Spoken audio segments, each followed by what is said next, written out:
Hi guys and welcome back to our channel. So ngayon pag-uusapan natin kung paano nga ba tayo magda-drive ng isang manual transmission na sasakyan. Usually ang manual transmission, ang pattern niya is parang dalawang H na magkadikit.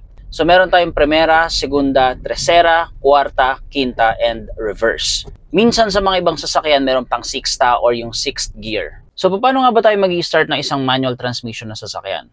Usually sa mga modernong sasakyan ngayon kapag manual transmission, kailangan mo munang tapakan yung clutch and then i-shift mo sa neutral yung sasakyan mo. This way hindi siya mag-a-agitate, kakadyot paunahan or palikod if naka-primera ka or naka-reverse. So always put your gear into neutral before turning on the ignition. So kapag buhay na yung makina ng sasakyan, you can now engage the gears according to their patterns. So primera is ganito, segunda ganito, tercera, kuwarta, quinta, and reverse. Siyempre kapag kaarangkada ka pa lang, primera yan. So what you will do is, tapakan mo yung clutch, and then i-engage mo si primera, unti-unti mong i-release si clutch habang tinatapakan mo naman si gas. And then kapag nararamdaman mo na nanginginig na yung clutch, that's the time that you have reached its biting point, pwede mo na siyang unti-unting i-release while also still pressing the gas pedal. So syempre after primera, maghahanap yan ng second gear.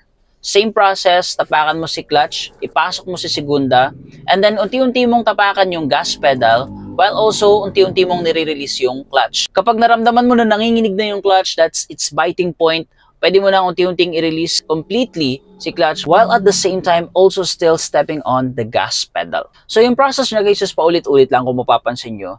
It will only depend on the necessity kung anong gear yung gagamitin nyo at a given situation. So halimbawa, sa tingin nyo, si segunda hindi na niya kaya yung ahon.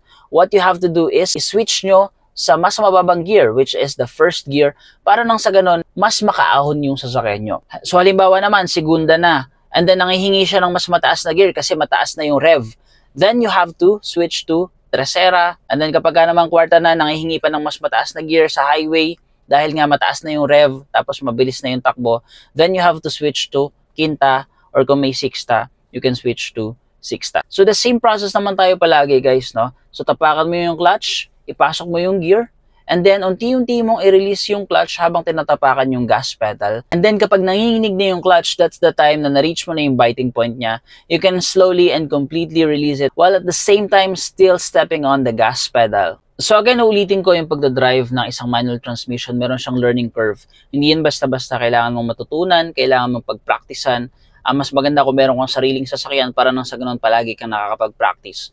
Especially sa mga ahonan guys, mas maganda kung talagang sanay na sanay ka na sa isang manual transmission bago ka sumabak sa talagang mga matatarik na ahonan. Kasi minsan kailangan natin mag full stop sa isang mataas na ahon, and kapag hindi ka pa masyadong sanay, hindi ka basta-basta makakaahon kasi hindi mo pa nga masyadong alam timplahin yung clutch and gas.